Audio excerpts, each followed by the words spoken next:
If you clicked on this video, you already know the feeling. You go to bed thinking you did everything right. You watched what you ate during the day. You stayed away from the breadbasket. You skipped dessert. And then you wake up the next morning, check your blood sugar, and the number staring back at you makes no sense. It's higher than when you went to sleep, and nobody warned you that this could happen. Nobody explained why. That's exactly what this video is about. And by the time you finish watching, you're going to understand something about your body at night that most people with diabetes never figure out on their own. I want you to picture something for a second. Two people, both in their 60s, both managing diabetes, both eating carefully during the day, more or less following the same general advice their doctor gave them. The difference: one of them wakes up every single morning with a fasting blood sugar in a healthy range. The other one doesn't, even though they're convinced they're doing the same things. What separates them has almost nothing to do with what they eat at lunch. It has everything to do with what happens between 8 o'clock at night and the moment they open their eyes the next morning. That gap, those nighttime hours, is where the real battle for your blood sugar is fought. And right now, most people are losing it without even knowing they're in a fight. Here is something I want you to hold on to until the end of this video, because it's going to change how you see everything that comes after it. Your body does not stop processing food when you fall asleep. It keeps working. And if you send it the wrong fuel right before bed, even something that seems innocent, even something that's been sitting in your cabinet for years, labeled healthy, your glucose can spike while you're completely unconscious, stay elevated for hours, and show up the next morning looking like you ate a full stack of pancakes before bed. That's the trap. That's what nobody tells you. And today, we're going to dismantle it together, food by food. I've spent a considerable amount of time going through the research on nighttime glycemic response, circadian insulin sensitivity, and the specific metabolic changes that happen in seniors after 60. What I'm sharing with you today is not generic advice recycled from a wellness blog. This is a carefully synthesized framework built on real science, adapted for people your age, for your metabolism, for the exact physiological situation you are in right now. I'm going to give you 10 specific foods, and I'm going to tell you not just what they are, but when to eat them, how to eat them, and why each one does something precise and powerful inside your body while you sleep. Hold on a second. Before we go any further, I've put something together for you. It's called the Glucose Paradox. It's a free guide on blood sugar and diabetes, and you can grab it for free through the link in the description. I'm telling you this now because I want you to finish this video with a concrete tool in your hands. To get it right away, just click the link in the description, head over to my site, and drop your email. You'll receive the guide in your inbox a few minutes later, but I don't want to take up any more of your time. Let's get back to the video. Let's start with something that most people completely overlook when they're building a diabetes-friendly evening routine. The problem isn't always what people eat for dinner. The problem is what happens in the 2 to 3 hours after dinner, that quiet window before bed, when the kitchen is technically closed but habits creep back in. A handful of crackers while watching television, a small bowl of cereal because it's light, a banana or a couple of grapes because fruit is healthy. These are the invisible glucose bombs that accumulate silently and set the stage for a rough morning. The industry has spent decades convincing you that these snacks are fine. Some of them are aggressively marketed as diabetic-friendly. And the truth is, for your metabolism, at your age, in the evening hours when your insulin sensitivity is at its lowest point of the day, they are not fine, not even close. So let's build your evening differently. Let's walk through it the right way, starting from the dinner table and moving all the way through to the moment you close your eyes. The first food I want you to think about is leafy greens, spinach, kale, collard greens, Swiss chard. These are not exciting, I know that, but what they do for your blood sugar at night is genuinely remarkable, and the mechanism is one most people have never heard explained properly. Leafy greens are extraordinarily rich in magnesium, and here is why that matters for you specifically. Research has consistently shown that a large percentage of people with type 2 diabetes are deficient in magnesium, often without knowing it.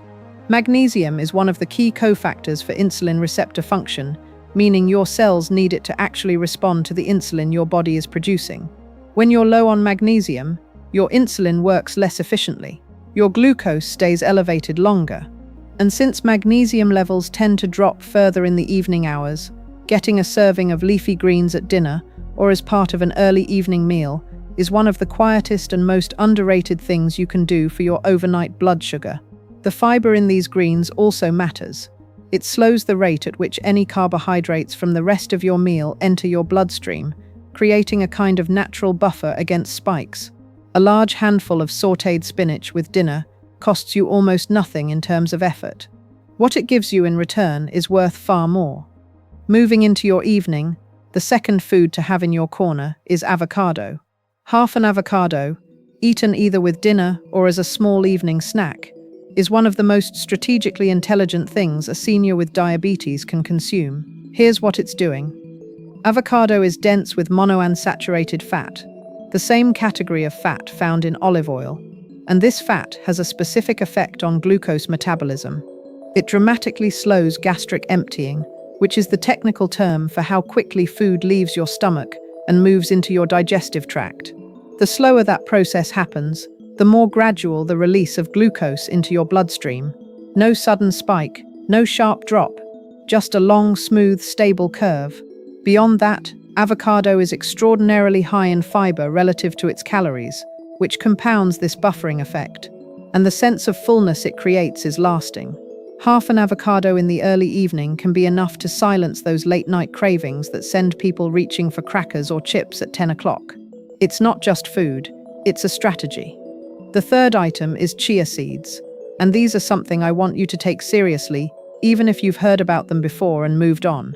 When chia seeds come into contact with liquid water, almond milk, yogurt, they absorb it and form a thick gel-like substance. That gel coats the lining of your digestive tract and physically slows the absorption of glucose from everything else you've eaten. It's almost like placing a controlled release mechanism inside your own body. 2 tablespoons of chia seeds stirred into a small cup of plain yogurt or a glass of water, an hour before bed, creates a sustained, gentle stabilizing effect that can carry you through the night. Some people experience noticeable differences in their morning fasting numbers within just a few days of incorporating this simple habit. The soluble fiber in chia seeds also feeds the beneficial bacteria in your gut, and there's a growing body of research connecting gut microbiome health to insulin sensitivity. The two systems are not separate, they are deeply intertwined, and chia seeds work on both simultaneously. Fourth, a small handful of raw almonds or walnuts. I want to be precise here because portion matters. We're talking about 10 to 15 almonds, or about 5 whole walnuts. Not a full bag, not a healthy serving, as the package defines it. A small, deliberate amount, eaten in the early evening as a replacement for whatever processed snack you might otherwise reach for. The protein and fat combination in tree nuts acts as a stabilizing anchor for your blood sugar. Protein slows digestion, fat slows gastric emptying. Together, they essentially put a brake on any residual glucose activity from dinner and provide a slow, steady trickle of energy that lasts through the first hours of sleep. Walnuts have the additional advantage of being rich in alpha-linolenic acid, a plant-based omega-3 fatty acid with documented anti-inflammatory properties.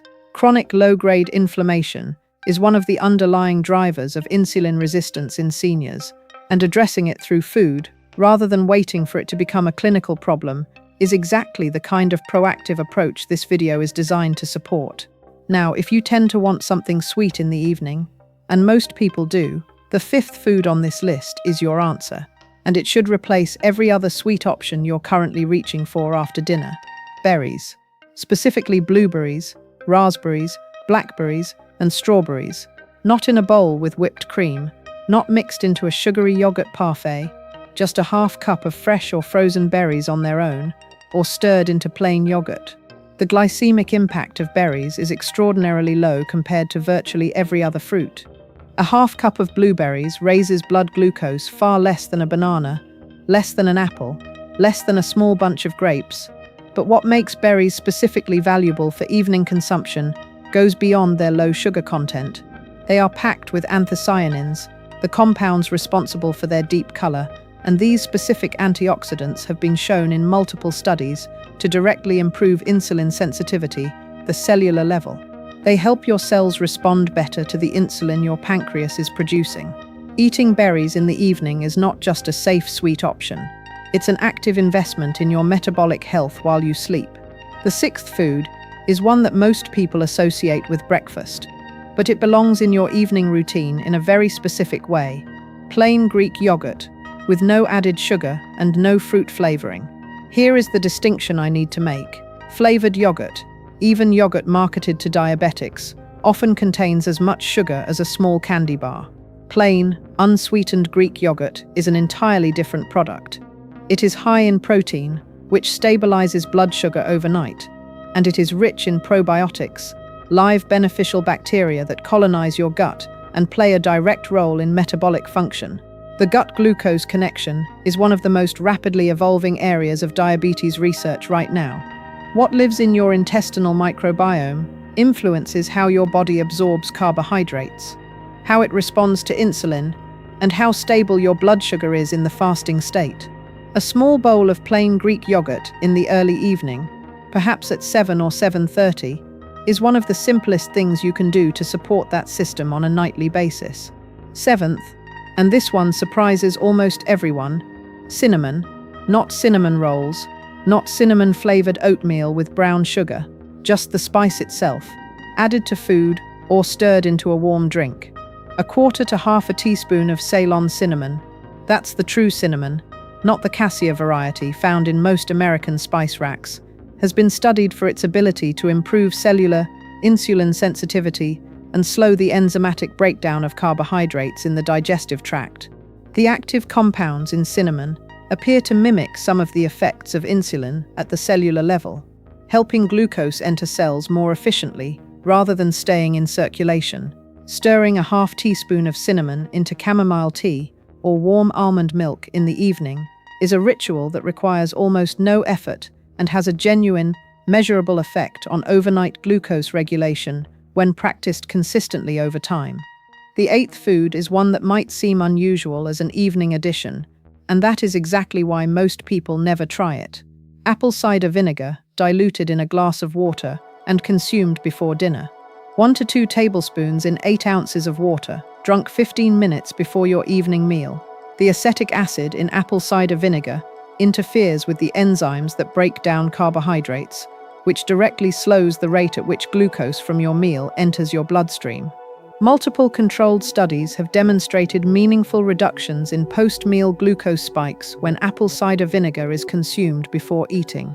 For seniors who are eating any carbohydrate at dinner, even healthy carbohydrates, even vegetables, this simple pre-dinner ritual acts as a first line of defense. The spike that would have happened becomes a gentler, more manageable curve, and that difference, night after night, accumulates into real, lasting change in your fasting numbers. Ninth, lentils and beans. I want to offer you a concrete picture of how to use these in your evening without turning dinner into a complicated production. A half cup of cooked lentils alongside your protein and vegetables at dinner is all it takes. Lentils and beans sit at the very bottom of the glycemic index, lower than almost every other carbohydrate food that exists. Their combination of soluble fiber and plant-based protein creates one of the slowest glucose release curves of any food you can eat. The energy they provide is not a wave. It is a slow, steady, even tide that keeps your blood sugar remarkably stable through the night. For seniors who wake up with elevated fasting glucose, adding lentils to dinner 3 or 4 nights a week is one of the changes that tends to show up first in the numbers. It's not dramatic. It doesn't require you to overhaul your kitchen. It is simply a consistent, reliable tool, and consistency is everything when you're managing a metabolic condition. And the 10th food, the one I saved for last precisely because it tends to get the most reaction, is dark chocolate. Minimum 70% cacao, 1 small square, maybe 2, if you're choosing a bar that's portioned in standard squares. I want to be clear about what I'm recommending and what I'm not. I am not recommending milk chocolate. I am not recommending anything that lists sugar as the first ingredient.